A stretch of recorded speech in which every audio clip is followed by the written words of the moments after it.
बहुत प्राचीन युग की बात है। इतना पुराना समय कि उस दौर की दुनिया आज की दुनिया से बिल्कुल अलग दिखाई देती थी।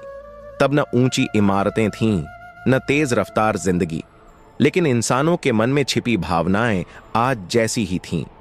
लालच, मोह, अहंकार और स्वार्थ तब भी इंसान के स्वभाव का हिस्सा थे। धरती के एक सुदूर हिस्से में एक छोटा सा गांव बसा था, जिसे लोग बीरामपुर के नाम से जानते थे। यह गांव बाहर से देखने में बेहद रमणीय लगता था। चारों ओर फैले हरे भरे खेत, ठंडी ठंडी हवाएं और गांव के पास बहती एक पवित्र नदी, जिसे ग्रामीण मां गंगा का रूप मानकर श्रद्धा से पूजते थे। लेकिन इस सुंदर दृश्य के पीछे गांव वालों का जीवन संघर्षों से भरा हुआ था। हर दिन की सुबह उनके लिए नई चिंता और नई परीक्षा लेकर आती थी। इसी बीरामपुर गांव में एक सीधा सादा बेहद गरीब व्यक्ति रहता था, जिसका नाम रघुनाथ था। उसकी उम्र लगभग 50 वर्ष के आसपास थी, लेकिन जीवन की कठोर मार और निरंतर मेहनत ने उसे उम्र से कहीं अधिक बूढ़ा बना दिया था। चेहरे पर गहरी झुर्रियां, आंखों में थकान और शरीर पर कमजोरी साफ दिखाई देती थी। उसके पास न अपनी जमीन थी, न रहने के लिए कोई पक्का घर। वह गांव के बड़े जमींदारों के खेतों में दिन भर मजदूरी करता और बदले में जो थोड़ा बहुत अनाज या पैसा मिलता, उसी से किसी तरह अपना और अपनी बीमार पत्नी सुमित्रा का गुजारा करता था। रघुनाथ का जीवन दुखों से भरा हुआ था। गरीबी ने उसे कभी चैन की सांस नहीं लेने दी। उसकी पत्नी सुमित्रा लंबे समय से बीमार थी और इलाज के लिए पैसे जुटा पाना उसके लिए असंभव था। फिर भी रघुनाथ के भीतर एक अजीब सी रोशनी थी, जो उसके चरित्र को अलग बनाती थी। वह पढ़ा लिखा नहीं था, न उसने कभी धर्म ग्रंथों का अध्ययन किया था। वह बड़े मंदिरों में जाकर भारी दान दक्षिणा भी नहीं देता था, लेकिन उसका दिल साफ और निर्मल था। वह बस इतना जानता था कि किसी का दिल दुखाना गलत है और जरूरतमंद की मदद करना सबसे बड़ा धर्म है। उसी गांव के दूसरे छोर पर एक भव्य और आलीशान हवेली खड़ी थी, इतनी ऊंची और विशाल कि उसे देखकर लगता मानो वह आकाश से बातें कर रही हो। यह हवेली गांव के सबसे धनी व्यक्ति सेठ धर्मदास की थी। नाम भले ही धर्मदास था, लेकिन गांव वाले आपस में उसे यमदूत कहकर बुलाते थे। उसके पास इतना धन था कि अगर उसकी कई पीढ़ियां भी बिना काम किए खाएं, तब भी संपत्ति कम न पड़े। सैकड़ों एकड़ जमीन, अनाज से भरे खलिहान और सोने चांदी से लबालब तिजोरियां उसकी शान बढ़ाती थीं। सेठ धर्मदास को धर्म और पुण्य का दिखावा करने का बड़ा शौक था। हर महीने उसके घर में बड़े बड़े धार्मिक आयोजन होते। दूर दूर से पंडित बुलाए जाते, यज्ञ होते और गांव के लोगों को भोजन कराया जाता। लेकिन यह सब ईश्वर की भक्ति के लिए नहीं, बल्कि लोगों की नजरों में महान बनने के लिए होता था। अगर कोई गरीब उसकी चौखट पर मदद की आस लेकर आता, तो उसे दुत्कार कर भगा दिया जाता। वहीं अगर कोई बड़ा अधिकारी, अमीर व्यापारी या साधु संत आता, तो सेठ उनके चरणों में झुक जाता, ताकि समाज में उसकी प्रतिष्ठा बनी रहे। सेठ धर्मदास को पूरा विश्वास था कि उसने इतना दान पुण्य कर लिया है कि ईश्वर के दरबार में उसके लिए स्वर्ग का द्वार पहले से ही खुला हुआ है। उसके लिए रघुनाथ जैसे गरीब लोग सिर्फ तुच्छ प्राणी थे, जिनका इस दुनिया में कोई महत्व नहीं। लेकिन समय किसी के लिए नहीं रुकता। धीरे धीरे परिस्थितियां बदलने लगीं। एक वर्ष उस पूरे इलाके में भयानक सूखा पड़ गया। आसमान से जैसे आग बरसने लगी। नदियां सूख गईं, कुएं खाली हो गए और खेतों में खड़ी फसलें झलकर राख बन गईं। बीरामपुर गांव में चारों ओर त्राही त्राही मच गई। किसान, मजदूर और गरीब परिवार भूख से बेहाल हो गए। रघुनाथ की स्थिति तो सबसे ज्यादा खराब हो गई। उसकी पत्नी सुमित्रा की तबीयत दिन ब दिन बिगड़ती जा रही थी। दवा के लिए पैसे नहीं थे और घर में खाने को एक दाना भी नहीं बचा था। कई दिनों तक रघुनाथ ने केवल पानी पीकर खुद को जिंदा रखा, ताकि जो थोड़ा सा सूखा खाना बचा था वह अपनी पत्नी को दे सके। आखिरकार मजबूरी ने उसे सेठ धर्मदास की हवेली का रास्ता दिखाया।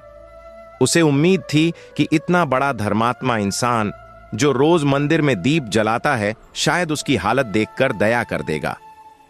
फटे पुराने कपड़े पहने कांपते कदमों से वह सेठ की हवेली के दरवाजे पर पहुंचा। अंदर सेठ अपने मुनीम के साथ बैठा हिसाब किताब कर रहा था। सामने बड़े बड़े थालों में स्वादिष्ट पकवान सजे थे और सेठ अपने पालतू कुत्तों को दूध और मिठाइयां खिला रहा था। रघुनाथ ने हाथ जोड़कर विनती भरे स्वर में कहा, मालिक, राम राम। मैं बहुत संकट में हूं। मेरी पत्नी गंभीर हालत में है। घर में खाने को कुछ नहीं बचा। अगर आप थोड़ी सी मदद कर दें, थोड़ा सा अनाज उधार दे दें, तो मैं जीवन भर आपका एहसान मानूंगा। बारिश होते ही मैं सब चुका दूंगा। सेठ धर्मदास ने उसे घृणा से देखा। उसकी आंखों में करुणा का नामो निशान नहीं था। उसने कठोर स्वर में कहा, उधार उसे दिया जाता है जो लौटाने की हैसियत रखता हो। तू क्या लौटाएगा? तेरी तो औकात ही क्या है। और याद रख, यह अनाज भगवान के भंडारे के लिए है, तेरे जैसे भिखारियों के लिए नहीं। यहां से तुरंत दफा हो जा। रघुनाथ रोता गिड़गिड़ाता रहा। उसने सेठ के पैरों को छूने की कोशिश की, लेकिन सेठ ने उसे बेरहमी से लात मार दी। रघुनाथ दूर जाकर जमीन पर गिर पड़ा। उसके माथे से खून बहने लगा, लेकिन सेठ ने पीछे मुड़कर भी नहीं देखा। उस पल बीरामपुर की हवेली में केवल धन और अहंकार था, इंसानियत कहीं नहीं। दर्द से कराहता हुआ रघुनाथ किसी तरह जमीन से उठा। उसकी हथेलियां कांप रही थीं और आंखों में आंसू भरे थे, लेकिन हाथ बिल्कुल खाली थे। बिना कुछ कहे वह धीमे धीमे अपनी झोपड़ी की ओर लौट चला। उस दिन उसका मन पूरी तरह टूट चुका था। फिर भी उसने आकाश की ओर नजर उठाकर बस इतना कहा, हे प्रभु, सब कुछ तेरी ही मर्जी से होता है। अगर यही मेरा भाग्य है तो मैं इसे भी स्वीकार करता हूं। उसी रात उसकी पत्नी सुमित्रा ने अंतिम सांस ली। भूख और बीमारी ने मिलकर उसकी जान ले ली थी। रघुनाथ के पास इतने भी साधन नहीं थे कि वह उसका अंतिम संस्कार ढंग से कर सके।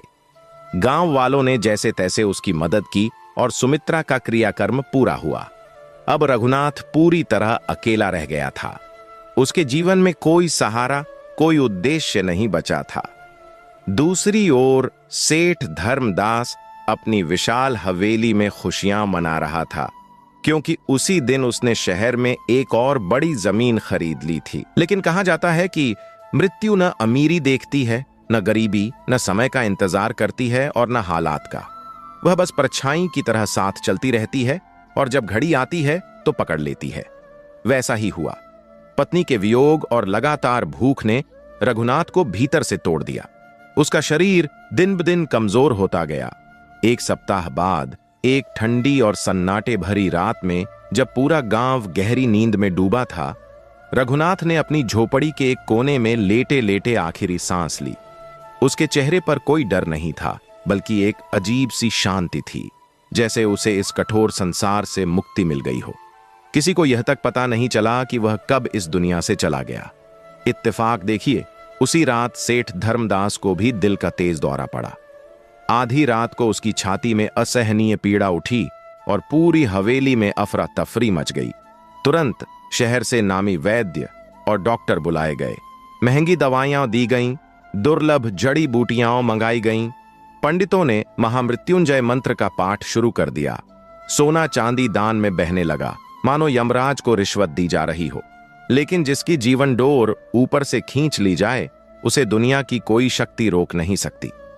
सुबह होने से पहले ही सेठ धर्मदास के प्राण भी शरीर छोड़ चुके थे। एक तरफ गांव के बाहर रघुनाथ का निर्जीव शरीर पड़ा था, जिसे उठाने वाला कोई अपना नहीं था। दूसरी ओर सेठ की हवेली में कोहराम मचा था और उसकी अंतिम यात्रा की तैयारी शाही ठाट बाट से की जा रही थी।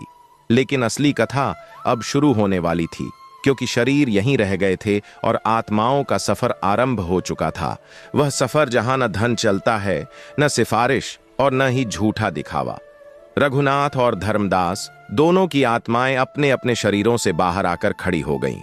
रघुनाथ की आत्मा बहुत हल्की महसूस कर रही थी, जैसे वर्षों का बोझ उतर गया हो। उसके भीतर अद्भुत शांति थी। वहीं धर्मदास की आत्मा बेचैनी से भरी हुई थी। वह बार बार अपनी हवेली, अपनी तिजोरियों और अपने धन की ओर देख रहा था, मानो उनसे अलग ही न हो पा रहा हो। तभी अचानक जोरदार आंधी चली। चारों ओर अंधेरा छा गया और उसी अंधकार के बीच से दो भयानक आकृतियां प्रकट हुईं। वे यमदूत थे। उनकी आंखें जलते अंगारों जैसी लाल थीं।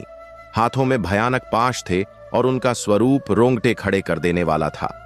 बिना कोई औपचारिकता किए उन्होंने दोनों आत्माओं को अपने फंदों में जकड़ लिया। धर्मदास घबराकर चिल्लाने लगा, तुम जानते नहीं मैं कौन हूं? मैं सेठ धर्मदास हूं। मैंने अपार दान किए हैं, मंदिर बनवाए हैं। मुझे इस तरह क्यों ले जाया जा रहा है? मेरे लिए कोई दिव्य वाहन क्यों नहीं आया? और इस गरीब रघुनाथ को मेरे साथ क्यों बांधा गया है? यमदूतों ने कोई उत्तर नहीं दिया, बस एक डरावनी हंसी गूंजी और वे दोनों आत्माओं को खींचते हुए उस मार्ग पर ले चले जो यमलोक की ओर जाता था। वह रास्ता अत्यंत कठिन और भयावह था। उसे वैतरणी मार्ग कहा जाता था। वहां न पानी था न छाया। चारों ओर नुकीले कांटे, तपती हुई जमीन और भयानक चीखों की गूंज थी। रघुनाथ शांत भाव से आगे बढ़ता रहा। उसे न प्यास का अनुभव हो रहा था न थकान का। जीवन भर के कष्टों ने उसे इतना सहनशील बना दिया था कि अब यह पीड़ा उसे सामान्य लग रही थी। उसके होठों पर ईश्वर का नाम था और मन पूर्णतः शांत। लेकिन धर्मदास का हाल बदतर होता जा रहा था। उसके नंगे पांव जल रहे थे, कांटे शरीर में ढंसते जा रहे थे। वह बार बार रुकता, पानी के लिए चीखता, अपने दान पुण्य का हवाला देता।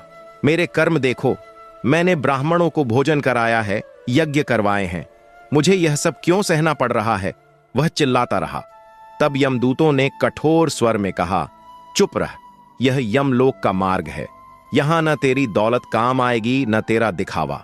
तूने जीवन भर दूसरों को धूप और पीड़ा दी है, अब स्वयं भुगतने की बारी है। जैसे जैसे वे आगे बढ़ते गए, दृश्य और भी भयावह होते गए। कहीं आग से भरी नदियां थीं तो कहीं लोहे के नुकीले पेड़ों के जंगल। धर्मदास रोता गिड़गिड़ाता रहा, लेकिन रघुनाथ के चेहरे पर वही सौम्यता बनी रही। उसे लगता था कि यह भी ईश्वर की किसी योजना का ही हिस्सा है। लंबे और कष्टों से भरे सफर के बाद अंततः वे यमलोक के विशाल द्वार पर पहुंचे। वह द्वार इतना ऊंचा था कि उसका सिरा बादलों में छिपा हुआ था।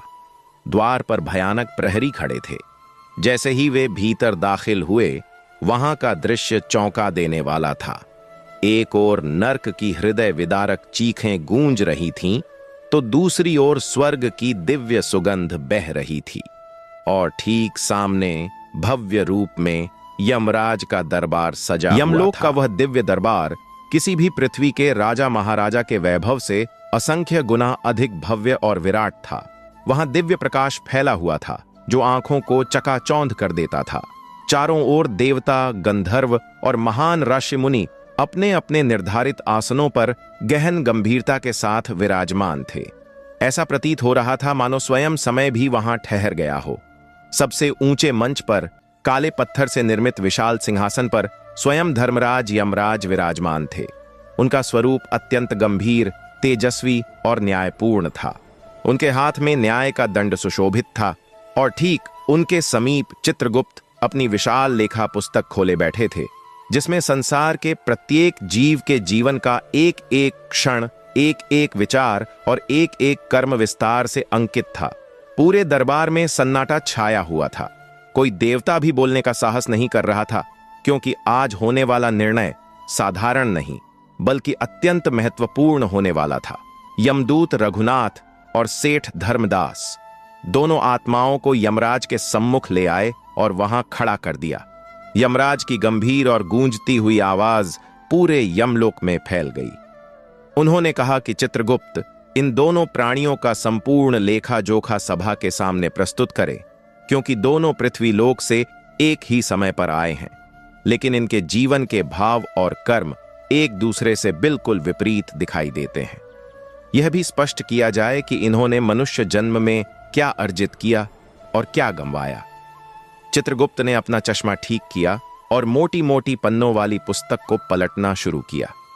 पन्नों की सरसराहट पूरे दरबार में गूंजने लगी। सेठ धर्मदास अब भी अपने अहंकार में डूबा हुआ था। उसे पूर्ण विश्वास था कि उसकी दान पुण्य की सूची सुनकर स्वयं यमराज भी प्रसन्न हो जाएंगे।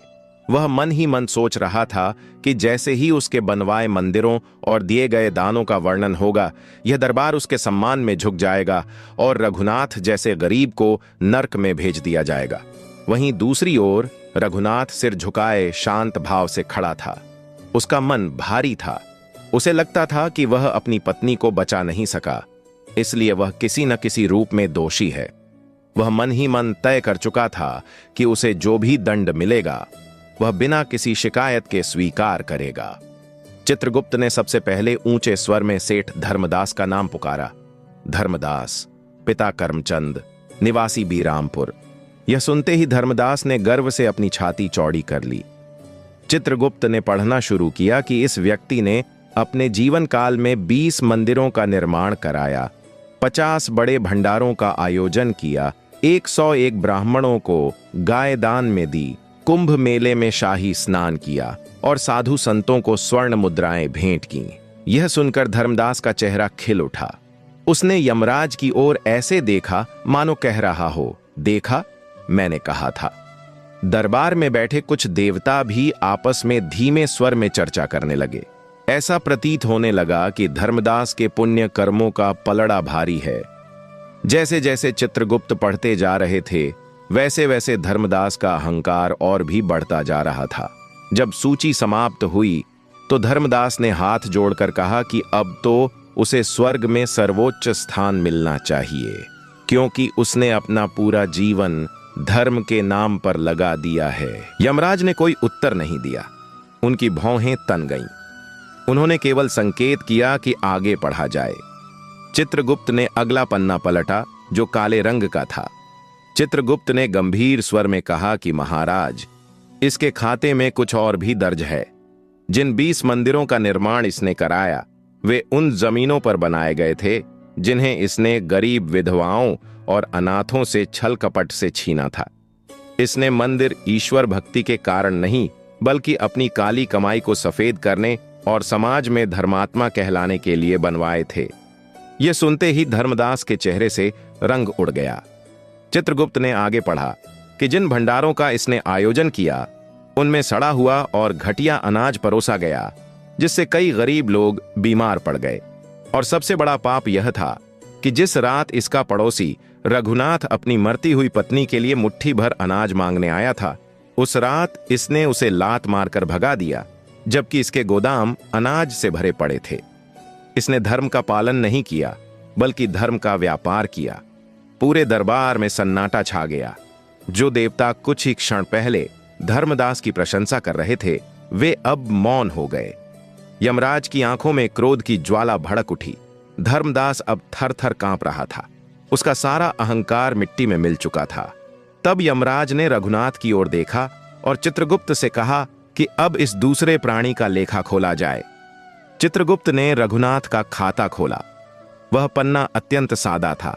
उसमें न कोई लंबी सूची थी और न ही किसी बड़े कर्म का उल्लेख। चित्रगुप्त ने पढ़ते हुए कहा कि इस व्यक्ति ने न कभी मंदिर बनवाया, न बड़ा दान दिया, न तीर्थ यात्रा की, क्योंकि इसके पास ऐसा करने के साधन कभी थे ही नहीं। यह सुनकर धर्मदास के चेहरे पर क्षणिक संतोष आया। उसे लगा कि कम से कम यह भी कोई विशेष नहीं निकलेगा। लेकिन तभी चित्रगुप्त रुक गए। उनकी आंखें भर आईं और स्वर भावुक हो गया। उन्होंने कहा, किंतु महाराज, इसके खाते में कुछ ऐसा लिखा है जो तीनों लोकों में अत्यंत दुर्लभ है। चित्रगुप्त ने भावुक स्वर में आगे पढ़ना शुरू किया और पूरा दरबार उनकी बातों में डूब गया। उन्होंने बताया कि एक बार जब भयानक अकाल पड़ा था और गांव में कई दिनों तक किसी को अन्न नसीब नहीं हुआ था, तब रघुनाथ को 3 दिन बाद कहीं से 2 सूखी रोटियां मिली थीं। वह बेहद भूखा था और उन रोटियों को खाने ही वाला था कि उसी समय उसकी झोपड़ी के दरवाजे पर एक भूखा और कमजोर कुत्ता आकर बैठ गया। उसकी आंखों में बेबसी थी और शरीर हड्डियों का ढांचा बन चुका था। रघुनाथ ने एक पल भी नहीं सोचा। उसने अपनी भूख की परवाह किए बिना दोनों रोटियां उस बेजुबान प्राणी को खिला दीं और स्वयं केवल पानी पीकर सो गया। चित्रगुप्त ने आगे बताया कि जब इसकी पत्नी सुमित्रा गंभीर रूप से बीमार थी, तब यह रात रात भर जागकर उसके पैर दबाता था, उसकी पीड़ा कम करने की कोशिश करता था और ईश्वर से रो रो कर प्रार्थना करता था कि हे प्रभु, अगर सुख का कोई अंश बचा हो तो वह इसके जीवन में डाल देना और इसके हिस्से का दुख मुझे दे देना। इस व्यक्ति ने अपने पूरे जीवन में मन से कभी किसी का बुरा नहीं चाहा। इसने अपनी गरीबी को भी ईश्वर का प्रसाद मानकर स्वीकार किया। जिस रात सेठ धर्मदास ने इसे लात मारकर भगा दिया था, उस रात भी इसके हृदय से कोई बद्दुआ नहीं निकली थी। इसके मुख से यही शब्द निकले थे कि शायद ईश्वर की यही इच्छा होगी। चित्रगुप्त की यह बातें सुनकर स्वयं धर्मराज यमराज की आंखें भी भर आईं, लेकिन वे न्याय के देवता थे, इसलिए उन्होंने अपने भावों को भीतर ही संयमित रखा। दरबार में उपस्थित सभी देवता, गंधर्व और आर्ष मुनि अब रघुनाथ की ओर बड़े आदर और सम्मान से देखने लगे थे। वह साधारण सा मैला कुचैला दिखने वाला मनुष्य, जिसे धरती पर कोई पहचान नहीं मिली थी, आज देवलोक में चर्चा का केंद्र बन गया था। रघुनाथ फिर भी सिर झुकाए खड़ा था। उसे यह तक एहसास नहीं था कि उसने कोई महान कार्य किया है। उसके लिए तो भूखे को खाना खिलाना और दुखी का दुख बांटना इंसान का सामान्य कर्तव्य था। उसे इसमें किसी प्रकार का बड़प्पन या विशेष पुण्य नजर नहीं आता था। लेकिन यह सब सेठ धर्मदास सहन नहीं कर पा रहा था। उसके भीतर जलन और क्रोध का ज्वालामुखी फूट पड़ा। वह अचानक चिल्लाने लगा कि यह सब झूठ है और उसके साथ घोर अन्याय किया जा रहा है। उसने आरोप लगाया कि चित्रगुप्त ने उसके पुण्य कर्मों को कम करके बताया है और इस गरीब रघुनाथ के छोटे छोटे कामों को बढ़ा चढ़ाकर पेश किया जा रहा है। वह बोला कि उसने लाखों रुपए खर्च किए हैं, सोने के कलश चढ़ाए हैं, रेशमी वस्त्र और बहुमूल्य वस्तुएं दान की हैं। क्या उन सब की कोई कीमत नहीं है? और यह व्यक्ति क्या है? इसने एक कुत्ते को सूखी रोटी खिला दी, तो क्या यह सबसे महान बन गया? उसने यमराज से जोर देकर कहा कि उसे न्याय चाहिए और उसके धन तथा रघुनाथ के कर्मों को तराजू पर तोला जाए, ताकि दूध का दूध और पानी का पानी हो सके। यमराज ने धर्मदास की ओर तीखी दृष्टि डाली। उनके मन में विचार आया कि इस व्यक्ति का अहंकार अभी भी समाप्त नहीं हुआ है। यह अपनी दौलत पर इतना घमंड करता है कि यमलोक में खड़े होकर भी सौदेबाजी करने की चेष्टा कर रहा है। फिर भी धर्मराज ने शांत स्वर में कहा कि यदि धर्मदास को लगता है कि उसके साथ अन्याय हो रहा है, तो उसकी इच्छा पूरी की जाएगी। यमलोक की न्याय तुला मंगवाई जाए। आज सभी के सामने यह स्पष्ट हो जाएगा कि किसका पलड़ा भारी है, धर्मदास के सोने चांदी से भरे दान का या रघुनाथ की करुणा और त्याग का। आदेश मिलते ही दो विशालकाय यमदूत एक अत्यंत भव्य और चमचमाता हुआ तराजू लेकर दरबार के मध्य आ गए। यह कोई साधारण तराजू नहीं था। यह दिव्य तराजू था, जो वस्तुओं का नहीं बल्कि भावनाओं, नियत और आत्मा के भार को तौलता था। पूरे दरबार में सन्नाटा और भी गहरा हो गया। देवता तक अपनी सांसें रोककर इस दृश्य को देखने लगे, क्योंकि ऐसा न्याय बहुत कम देखने को मिलता था। यमराज ने सबसे पहले चित्रगुप्त को आदेश दिया कि सेठ धर्मदास के सभी पुण्य कर्म, उसके बनवाए गए मंदिर, दिए गए दान दक्षिणा, पूजा पाठ और धार्मिक आयोजन एक पलड़े में रखे जाएं। चित्रगुप्त ने अपनी दिव्य कलम घुमाई और देखते ही देखते उस पलड़े पर सोने के पहाड़, चांदी के सिक्के, विशाल मंदिरों और दान की चमकदार छवियां प्रकट हो गईं। वह पलड़ा इतना भारी हो गया कि जोर से नीचे धरती से जा लगा। यह दृश्य देखकर धर्मदास खुशी से फूल उठा। उसने रघुनाथ की ओर कुटिल मुस्कान के साथ देखा और कहा कि देख लिया उसकी कमाई और पुण्य की ताकत। उसका पलड़ा इतना भारी है कि उसे हिलाना भी असंभव है। अब रघुनाथ के पास ऐसा क्या है जो इसके बराबर रखा जा सके? उसे पूरा विश्वास हो गया था कि अब जीत उसी की होगी और स्वर्ग उसी का अधिकार बनेगा। कुछ देवताओं को भी क्षण भर के लिए ऐसा ही लगा कि मात्रा में धर्मदास के पुण्य सचमुच बहुत भारी दिखाई दे रहे हैं। तभी यमराज ने चित्रगुप्त को संकेत दिया कि अब दूसरे पलड़े में रघुनाथ के कर्म रखे जाएं। चित्रगुप्त ने अपनी पुस्तक से कुछ ऐसा उठाया जो दिखाई नहीं दे रहा था, न सोना, न चांदी, न कोई वस्तु, बस एक अदृश्य सी शक्ति। उन्होंने बताया कि इस पलड़े में वह भाव रख रहे हैं जब रघुनाथ ने स्वयं भूखा रहकर कुत्ते को रोटी खिलाई थी। इसमें वह करुणा रखी जा रही है जो उसने दूसरों के दुख को देखकर महसूस की थी, और सबसे बढ़कर इसमें उसकी क्षमा रखी जा रही है, वह क्षमा जो उसने तब की थी जब सेठ धर्मदास ने उसे अपमानित कर लात मारी थी। चित्रगुप्त ने कहा कि उस समय रघुनाथ के पास श्राप देने की शक्ति थी, क्योंकि एक गरीब की हाय बहुत भारी होती है। लेकिन उसने सब कुछ ईश्वर पर छोड़ दिया और क्षमा कर दिया। जैसे ही यह अदृश्य भाव उस पलड़े पर रखा गया, पूरे दरबार में एक चमत्कार घटित हुआ। जो पल्लड़ा खाली प्रतीत हो रहा था वह अचानक भारी होने लगा। देखते देखते रघुनाथ वाला पल्लड़ा तेजी से नीचे झुक गया और धर्मदास का सोने चांदी और मंदिरों से भरा पल्लड़ा, जो अभी तक जमीन से चिपका हुआ था, हवा में ऊपर उठ गया, मानो वह केवल रुई का ढेर हो। यह दृश्य देखकर धर्मदास की आंखें फटी की फटी रह गईं और उसके मुख से केवल एक ही वाक्य निकला, यह कैसे हो सकता है। धर्मदास का चेहरा क्रोध, भय और अविश्वास से भर गया।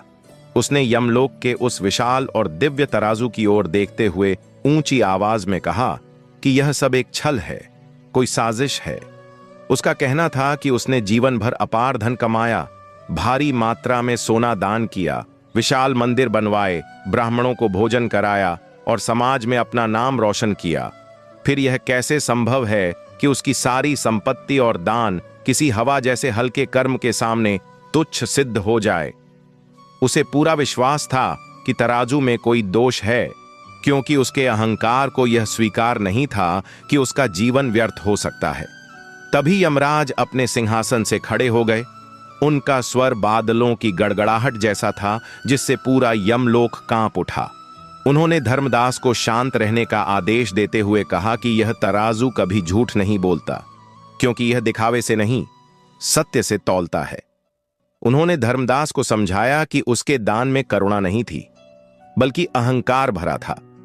वह दान किसी का भला करने के लिए नहीं, बल्कि अपनी प्रशंसा सुनने, नाम चमकाने और समाज में ऊंचा दिखने के लिए करता था। जिस दान के पीछे स्वार्थ और दिखावा छिपा हो, उसका मूल्य यमलोक में धूल के बराबर भी नहीं होता। उसने मंदिर तो बनवाए, लेकिन उनमें अपनी काली कमाई लगाई। उसने ब्राह्मणों को भोजन कराया, लेकिन मन में घृणा और तिरस्कार रखा। इसी कारण उसका सारा पुण्य केवल ऊपर से चमकदार और भीतर से खोखला था। इसके बाद यमराज ने रघुनाथ की ओर संकेत किया और पूरे दरबार की दृष्टि उस दुबले पतले साधारण से व्यक्ति पर टिक गई।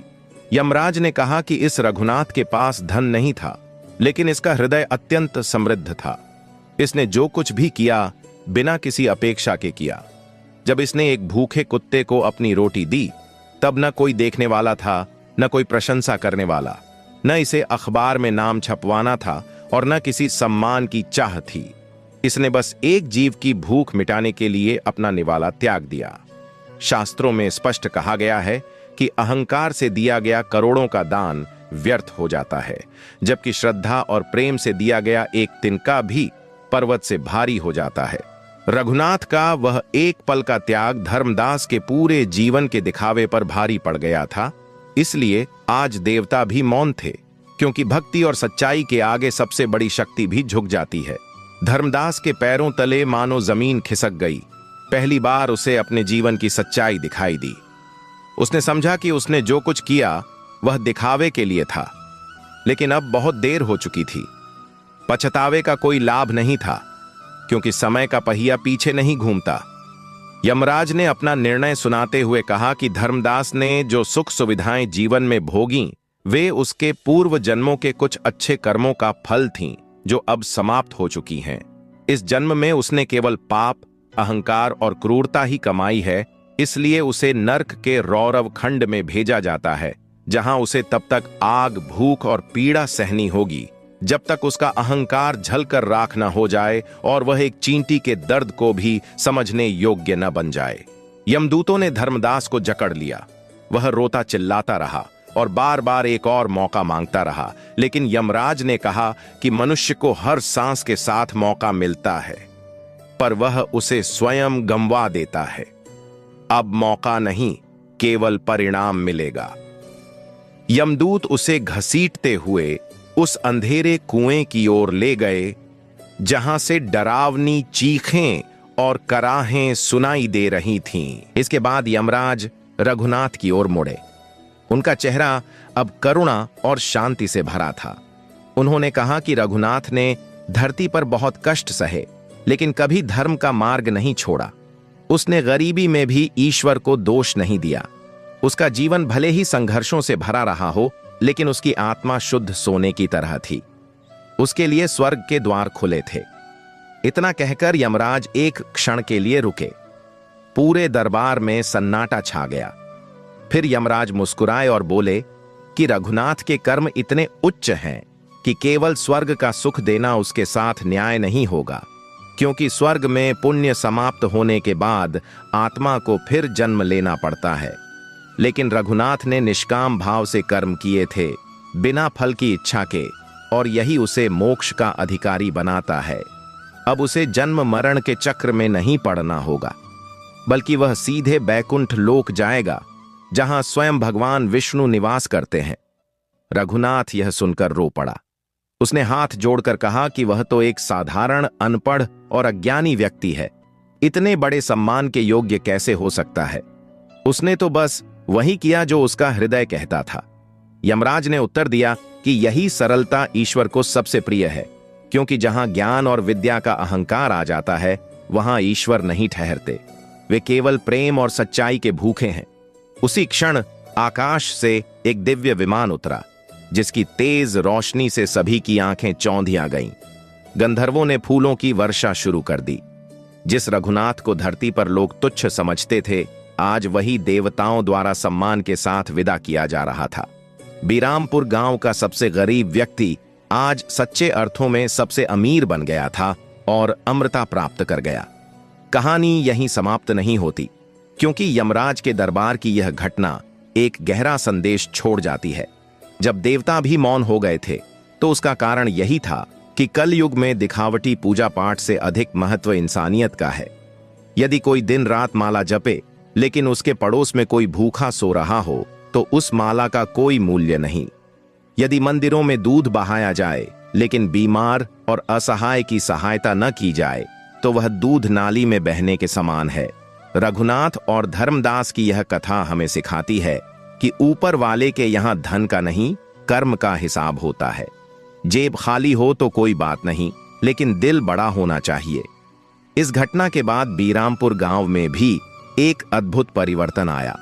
एक रात गांव के बुजुर्ग पंडित को स्वप्न में यह पूरा दृश्य दिखाई दिया। सुबह उठकर उन्होंने गांव वालों को सब कुछ बताया। पहले किसी ने विश्वास नहीं किया, लेकिन जब लोगों ने देखा कि धर्मदास की भव्य हवेली उजड़ चुकी है और वहां सन्नाटा और डर पसरा है, जबकि रघुनाथ की टूटी झोपड़ी के पास एक अद्भुत शांति और खुशबू महसूस होती है, तो सब समझ गए। धीरे धीरे गांव में दिखावे की होड़ समाप्त हो गई। अब कोई भूखा नहीं सोता था। जिसके पास अधिक होता, वह जरूरतमंद को देता।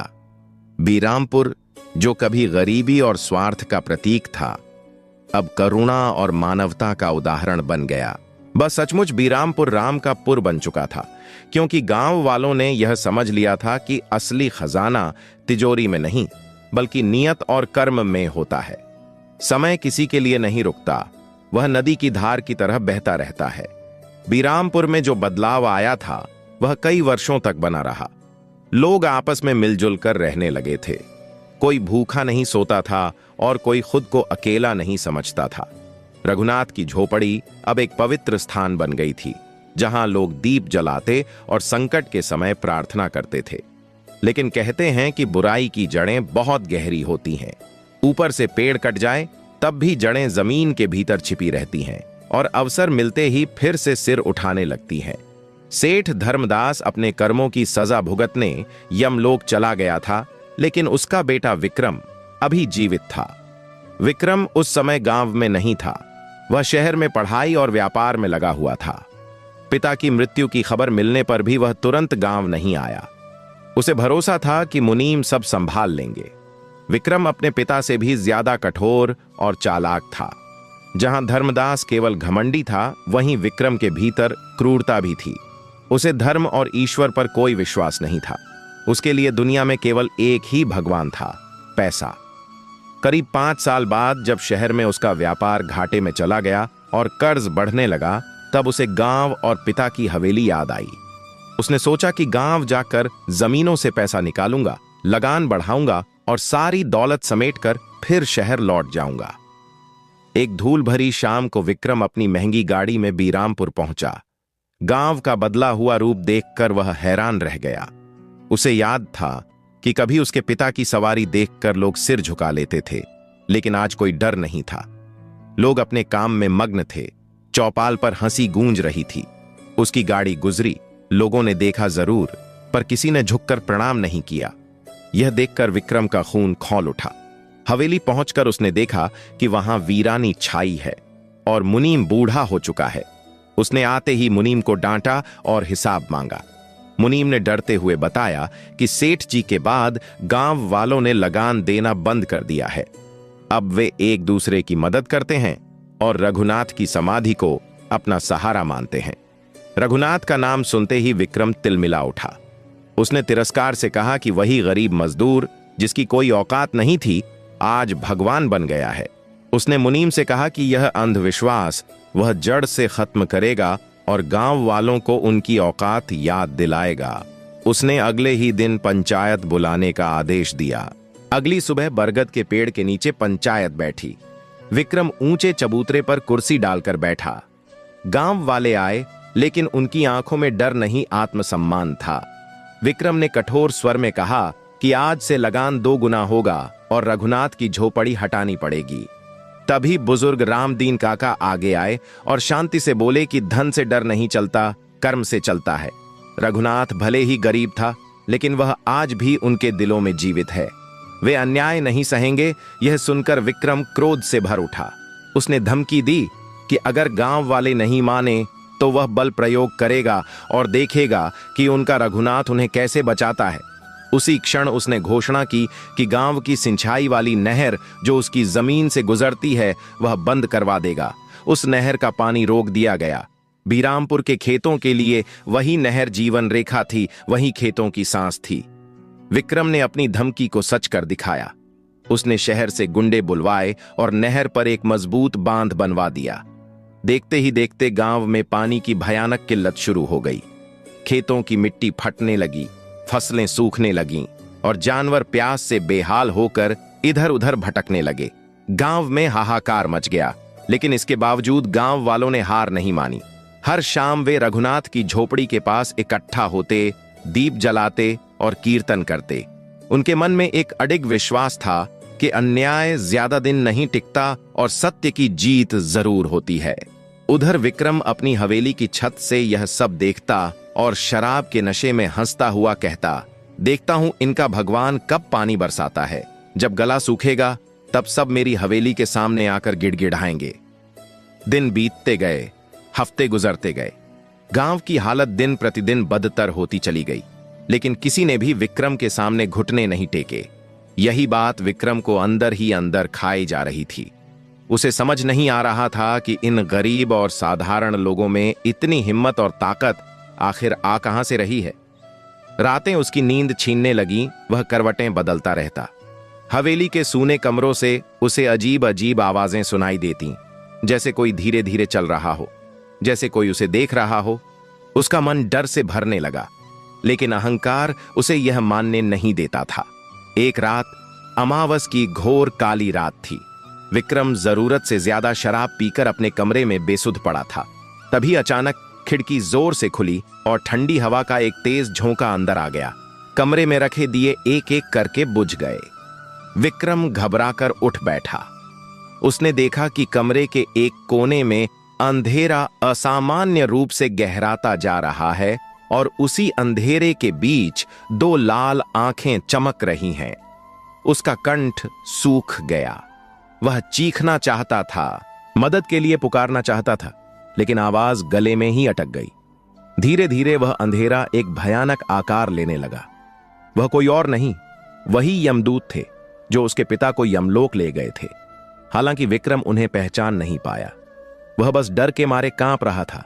तभी एक भारी और गूंजती हुई आवाज गूंजी, विक्रम, तू अपने पिता की ही राह पर चल पड़ा है।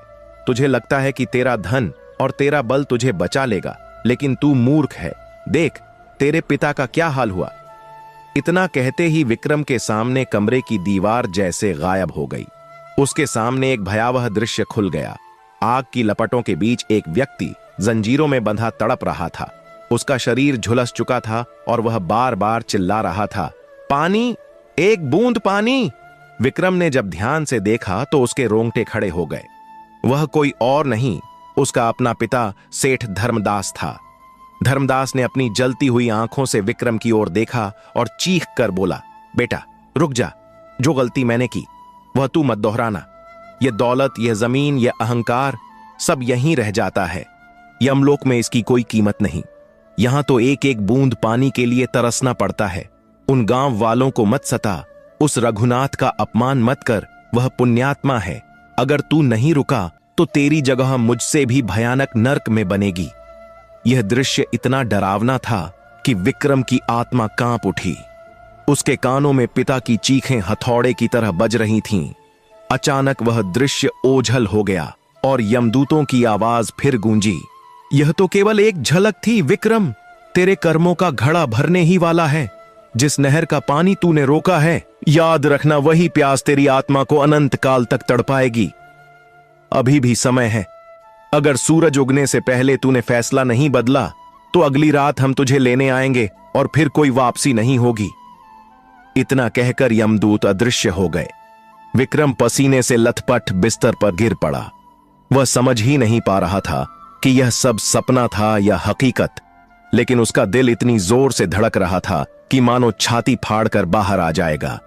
पिता का जला हुआ चेहरा और पानी पानी की चीखें उसके दिमाग से निकल ही नहीं रही थीं। पूरी रात वह कांपता रहा। उसका नशा, उसका घमंड सब उस भय के सामने चूर चूर हो चुका था। जैसे ही सुबह की पहली किरण निकली, विक्रम पागलों की तरह हवेली से बाहर दौड़ा। उसके बाल बिखरे हुए थे, पैरों में जूते तक नहीं थे। वह सीधा नहर की ओर भागा, जहां उसके गुंडे पहरा दे रहे थे। विक्रम को इस हालत में देखकर वे चौंक गए। विक्रम ने चीख कर कहा, अभी इसी वक्त बांध तोड़ दो, पानी को जाने दो। गुंडे हिचकिचाए। एक ने कहा, मालिक आपने ही तो मना किया था। लेकिन विक्रम ने कुछ सुना नहीं। उसने पास पड़ा फावड़ा उठाया और खुद ही मिट्टी खोदने लगा। वह रोते चिल्लाते हुए बोला, खोलो इसे, नहीं तो हम सब मारे जाएंगे। मेरे पिता तड़प रहे हैं, मैं नहीं तड़पना चाहता। यह देखकर गुंडों के भी हाथ कांप गए और वे भी बांध तोड़ने में लग गए। जैसे ही मिट्टी हटी, नहर का पानी पूरे वेग के साथ खेतों की ओर दौड़ पड़ा। सूखे खेतों में जब पानी पहुंचा तो गांव वालों के चेहरों पर जो खुशी फैली वह शब्दों में बयान नहीं की जा सकती। विक्रम वहीं कीचड़ में घुटनों के बल बैठ गया और फूट फूट कर रोने लगा। गांव वाले यह दृश्य देखकर दौड़ते हुए नहर की ओर आ गए। उन्होंने अपनी आंखों से देखा कि जो जमींदार कल तक धमकियां दे रहा था, आज वही मिट्टी में घुटनों के बल बैठा बच्चों की तरह रो रहा है। उसकी आंखों में घमंड नहीं, केवल भय और पश्चाताप था। रामदीन काका आगे बढ़े और उन्होंने बड़े स्नेह से विक्रम के कंधे पर हाथ रखा। उन्होंने पूछा, क्या हुआ बेटा? यह सुनते ही विक्रम फूट फूट कर रो पड़ा। उसने काका के पैर पकड़ लिए और कांपती आवाज में बोला, काका मुझे माफ कर दो, मैं अंधा हो गया था। कल रात मैंने अपनी आंखों से देखा कि पाप का अंत कितना भयानक होता है। मैं अपने पिता जैसा नहीं बनना चाहता। यह जमीन, यह दौलत आप सब रख लो, मुझे बस एक मौका दे दो। गांव वाले, जिनका हृदय अब रघुनाथ की तरह विशाल हो चुका था, आगे आए। उन्होंने विक्रम को उठाया, गले लगाया और कहा, सुबह का भूला अगर शाम को घर लौट आए तो उसे भूला नहीं कहते। तूने अपनी गलती मान ली, यही सबसे बड़ा प्रायश्चित है। उस दिन के बाद विक्रम का जीवन सचमुच बदल गया। उसने अपनी हवेली का एक बड़ा हिस्सा गांव के स्कूल और अस्पताल के लिए दान कर दिया। उसने शहर लौटने का विचार छोड़ दिया और गांव में रहकर किसानों की मदद करने लगा। वह खुद खेतों में उतरता, लोगों के साथ पसीना बहाता और रघुनाथ की झोपड़ी को वैसे ही रहने दिया, बिना उसे पक्का बनाए, ताकि आने वाली पीढ़ियां याद रखें कि सादगी और निष्काम कर्म में कितनी बड़ी शक्ति छिपी होती है।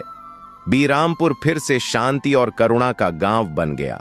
लेकिन दोस्तों, यमराज की बही में हिसाब अभी पूरा नहीं हुआ था, क्योंकि यमराज का कार्य केवल दंड देना नहीं, बल्कि सृष्टि के संतुलन की रक्षा करना भी है। विक्रम के सुधरने से एक अन्याय तो मिट गया था, लेकिन धरती पर कहीं और अधर्म सिर उठा चुका था। एक ऐसा मामला जो किसी गांव से नहीं बल्कि एक राजा के दरबार से जुड़ा था। जहां न्याय के नाम पर अन्याय हो रहा था। अब कहानी बीरामपुर से निकलकर पड़ोसी राज्य विजयगढ़ की ओर मुड़ती है। विजयगढ़ का राजा था प्रताप सिंह, जो स्वयं को बहुत बड़ा न्यायप्रिय शासक मानता था। उसके राज्य में कठोर नियम थे। चोरी करने वाले के हाथ काट दिए जाते और झूठ बोलने वाले की जीभ। राजा का मानना था कि भय से ही धर्म की रक्षा होती है। लेकिन उसके दरबार में एक वजीर था, दुर्जन। जैसा नाम वैसा ही स्वभाव। वह अत्यंत धूर्त और स्वार्थी था।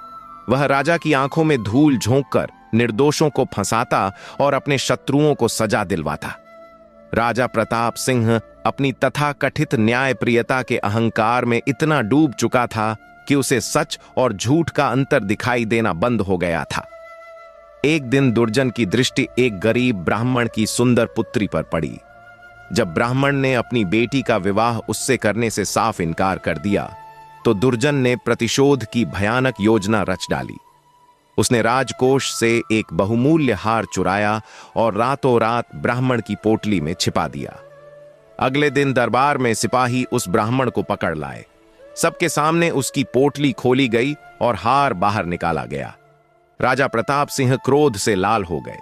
बिना कोई जांच किए, बिना ब्राह्मण की एक बात सुने, उन्होंने फरमान सुना दिया, इसने हमारे राज्य और हमारे विश्वास को धोखा दिया है। इसे कल सुबह फांसी दी जाएगी। ब्राह्मण रोता रहा, हाथ जोड़ता रहा, महाराज मैं निर्दोष हूं। लेकिन राजा ने कठोर स्वर में कहा, सबूत सामने है, मेरा न्याय कभी गलत नहीं होता।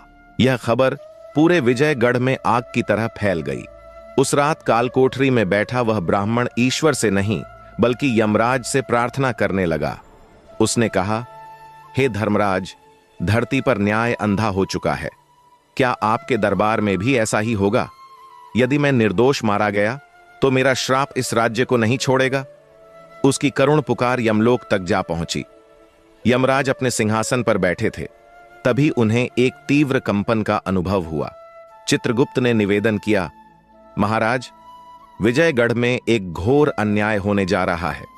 यदि निर्दोष की हत्या हुई तो न्याय व्यवस्था से लोगों का विश्वास उठ जाएगा।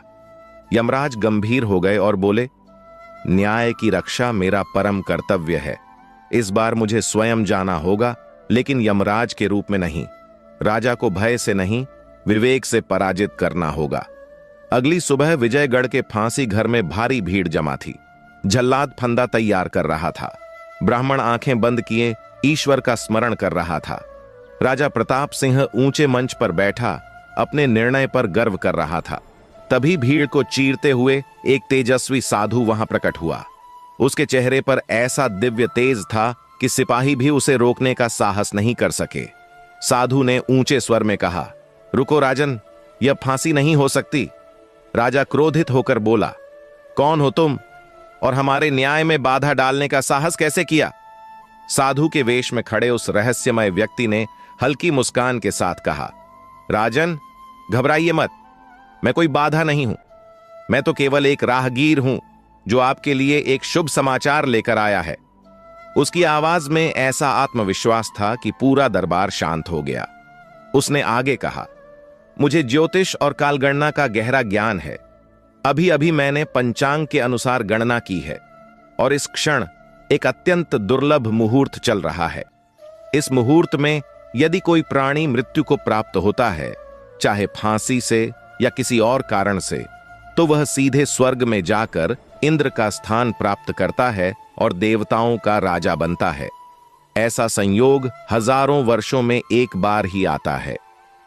यह सुनते ही राजा प्रताप सिंह के चेहरे पर आश्चर्य और अविश्वास एक साथ उभर आए। राजा ने कांपती आवाज में पूछा, क्या सचमुच कोई मनुष्य सीधे स्वर्ग का राजा बन सकता है?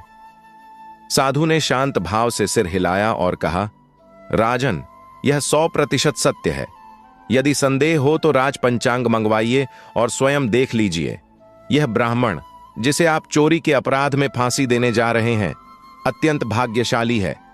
अपने कर्मों के कारण नहीं, बल्कि इस दुर्लभ मुहूर्त के कारण वह मृत्यु के बाद तीनों लोकों का स्वामी बनने वाला है। फिर उसने धीमे स्वर में जोड़ा, और आप आप तो न्याय करते रह जाएंगे और यहीं पृथ्वी पर ही बंधे रहेंगे। यह बात राजा के मन में तीर की तरह चुभ गई। स्वर्ग के सिंहासन का लोभ बड़े बड़े तपस्वियों को भी डिगा देता है, और प्रताप सिंह तो एक साधारण मनुष्य था। उसके मन में विचार कौंधा, यदि यह ब्राह्मण मरकर इंद्र बन गया तो वही मुझ पर आदेश चलाएगा। मैं इतना बड़ा राजा होकर भी उसके अधीन रह जाऊंगा। यह तो मेरे लिए घाटे का सौदा है। उसी क्षण वजीर दुर्जन की आंखों में भी चमक आ गई। उसके भीतर का लालच भी जाग उठा। वह सोचने लगा, यदि राजा बन सकता है तो मैं क्यों नहीं? क्यों न मैं स्वयं फांसी पर चढ़ जाऊं और देवताओं का राजा बन जाऊं। दरबार का वातावरण अजीब और भयावह हो गया। राजा, वजीर और झल्लाद एक दूसरे को घूरने लगे। जिसे कुछ पल पहले मृत्यु का भय माना जा रहा था, वही अब सबसे बड़ा पुरस्कार बन चुका था। साधु मंद मंद मुस्कुरा रहा था। उसने इंसानों के सामने एक ऐसा पासा फेंक दिया था जिसमें सबसे बड़ा शत्रु लालच ही उनका विनाश करने वाला था। राजा सिंहासन से उठ खड़ा हुआ और ऊंची आवाज में बोला, साधु महाराज, यदि यह सत्य है तो देर मत कीजिए। शुभ फल पर पहला अधिकार राजा का होता है। सैनिकों, इस ब्राह्मण को तुरंत मुक्त करो। स्वर्ग का सिंहासन मेरा है, इसलिए इसकी जगह मैं फांसी पर चढ़ूंगा। इतना सुनते ही वजीर दुर्जन बीच में कूद पड़ा। नहीं महाराज, प्रजा की रक्षा के लिए राजा का जीवित रहना आवश्यक है। मैं आपका सेवक हूं, वजीर हूं। यह बलिदान मैं दूंगा। मुझे फांसी दी जाए। देखते ही देखते राजा और वजीर के बीच फंदे को लेकर विवाद शुरू हो गया। पूरा दरबार और प्रजा स्तब्ध होकर यह दृश्य देखने लगी। जो फांसी कुछ देर पहले सजा थी, अब वह इनाम बन चुकी थी। राजा चिल्ला रहा था, मैं इस राज्य का स्वामी हूं, मैं मरूंगा। वजीर कह रहा था, नहीं महाराज, यह मेरा अधिकार है। दोनों हाथापाई पर उतर आए। वे भूल चुके थे कि वे राजा और वजीर हैं। उनका मान, मर्यादा और विवेक लालच की आग में जलकर राख हो चुका था। साधु के वेश में खड़े यमराज यह सब देख रहे थे। उनकी आंखों में एक तीखी व्यंग्यपूर्ण चमक थी। वे देख रहे थे कि कैसे मृत्यु, जिससे संसार डरता है, वही लालच के कारण अब सबसे प्रिय बन गई थी। स्वयं अपने हाथों से फंदा गले में डाल लिया और झल्लाद को संकेत किया। जैसे ही खटका गिरने वाला था, अचानक भयानक गर्जना हुई। जो आकाश अब तक साफ था, वह पल भर में काले बादलों से घिर गया। बिजली इतनी प्रचंड कड़की कि महल की दीवारें कांप उठीं। उसी क्षण वह साधु विशाल रूप लेने लगा। उसका गेरुआ वस्त्र विलीन हो गया और उसकी जगह काले वस्त्र, मुकुट और हाथ में काल दंड प्रकट हो गया। उसकी आंखों से अग्नि निकल रही थी। यह दृश्य देखते ही राजा प्रताप सिंह, वजीर दुर्जन और समस्त प्रजा भय से थर थर कांपने लगी। झल्लाद के हाथ से रस्सी छूट गई और राजा के गले से फंदा नीचे गिर पड़ा। सभी समझ चुके थे, यह कोई साधारण साधु नहीं, बल्कि स्वयं मृत्यु के देवता यमराज हैं। यमराज की गंभीर और गूंजती हुई आवाज पूरे दरबार में फैल गई। मूर्ख प्रताप सिंह, तू स्वर्ग का राजा बनने चला था। स्वर्ग उसे मिलता है जो त्याग करता है, न कि उसे जो लालच में अंधा होकर आत्महत्या करने को तैयार हो जाए। मैंने इस मुहूर्त का झूठ केवल इसलिए बोला था ताकि तेरे और तेरे वजीर के भीतर छिपे पाप को संसार के सामने उजागर कर सकूं। फिर यमराज ने अपनी उंगली वजीर दुर्जन की ओर उठाई, जो भय के मारे भागने की कोशिश कर रहा था। रुक जा पापी, तूने एक निर्दोष ब्राह्मण को फंसाने के लिए चोरी रचाई। तूने न्याय का उपहास किया और राजा की आंखों पर लालच की पट्टी बांधी। आज तेरा न्याय मैं स्वयं करूंगा। यमराज ने क्रोध से अपना पाश घुमाया और एक ही झटके में वजीर दुर्जन को जकड़ लिया। पाश कसते ही दुर्जन की चीख निकल गई। वह भय से कांपते हुए गिड़गिड़ाने लगा, क्षमा कर दीजिए प्रभु, मुझसे भारी भूल हो गई, मुझे माफ कर दीजिए। यमराज की आंखों में कठोरता थी। उन्होंने गंभीर स्वर में कहा, क्षमा वीरों का गुण होती है, धूर्तों और कायरों का नहीं। तूने अपने स्वार्थ के लिए समाज में विष बोया है, अब उसी विष को पीने का समय आ गया है। अगले ही क्षण दुर्जन के प्राण शरीर छोड़ गए। उसका निर्जीव शरीर जमीन पर आ गिरा। उसकी आत्मा को यमदूतों ने लोहे की जंजीरों में बांध लिया और उसे घसीटते हुए ले गए। दरबार में सन्नाटा छा गया। कोई बोलने की हिम्मत नहीं कर पा रहा था। इसके बाद यमराज ने अपनी दृष्टि राजा प्रताप सिंह की ओर डाली। राजा भय से कांप रहा था। वह घुटनों के बल बैठ चुका था और हाथ जोड़कर सिर झुकाए खड़ा था। यमराज ने गूंजती आवाज में कहा, प्रताप सिंह, राजा होना केवल सिंहासन पर बैठना नहीं होता। राजा का धर्म है हर बात को गहराई से जांचना, सत्य को परखना और न्याय को विवेक के साथ करना। तूने अपने अहंकार और जल्दबाजी में एक निर्दोष ब्राह्मण को मृत्यु दंड सुना दिया। यदि आज मैं न आता तो तेरे हाथों एक ब्रह्म हत्या हो जाती। यह जो तूने किया वह न्याय नहीं बल्कि घोर अधर्म था। राजा की आंखों से आंसू बहने लगे। वह रोते हुए बोला, हे धर्मराज, मुझसे भयानक भूल हो गई। मेरा घमंड टूट चुका है। जो दंड देना हो दीजिए, पर मेरे प्राणों की रक्षा कर लीजिए। इसके बाद यमराज ने अपना विराट रूप समेटा और धीरे धीरे अंतर्धान हो गए। लेकिन उनके जाने से पहले आकाश से एक गंभीर आकाशवाणी गूंजी, जो केवल विजयगढ़ या बीरामपुर ही नहीं बल्कि पूरी धरती के लिए एक संदेश थी। न्याय वह नहीं होता जो केवल कानून की पुस्तकों में लिखा हो। सच्चा न्याय वह है जो मनुष्य की अंतरात्मा से जन्म ले। जब तक इंसान अपने स्वार्थ, लालच और अहंकार को नहीं छोड़ेगा, तब तक धरती पर पाप और पीड़ा बनी रहेगी। जिस दिन मनुष्य दूसरे के दुख को अपना दुख समझने लगेगा, उस दिन यमराज के दंड की आवश्यकता नहीं पड़ेगी, क्योंकि तब यह धरती स्वयं स्वर्ग बन जाएगी। उस दिन के बाद बीरामपुर और विजयगढ़ दोनों ही स्थानों पर धर्म और न्याय का नया प्रकाश फैल गया। राजा प्रताप सिंह का प्रायश्चित और रघुनाथ की यह कथा लोक कथाओं के रूप में पीढ़ी दर पीढ़ी सुनाई जाने लगी। समय बीतता गया, सदियां गुजर गईं, लोग बदलते गए, लेकिन वह सीख आज भी जीवित है। जब भी कोई शक्तिशाली व्यक्ति कमजोरों को कुचलता है या कोई अमीर गरीबों पर अत्याचार करता है, तो लोग आसमान की ओर देखकर कहते हैं, डरो मत, ऊपर वाले की लाठी में आवाज नहीं होती। लेकिन जब वह पड़ती है तो बड़े बड़े महलों की नींव हिल जाती है। याद रखना, यमराज का न्याय कभी सोता नहीं। इस प्रकार यमराज का वह न्याय इतिहास के पन्नों में अमर हो गया, जहां देवता भी मौन होकर केवल सत्य की विजय को निहारते रह गए।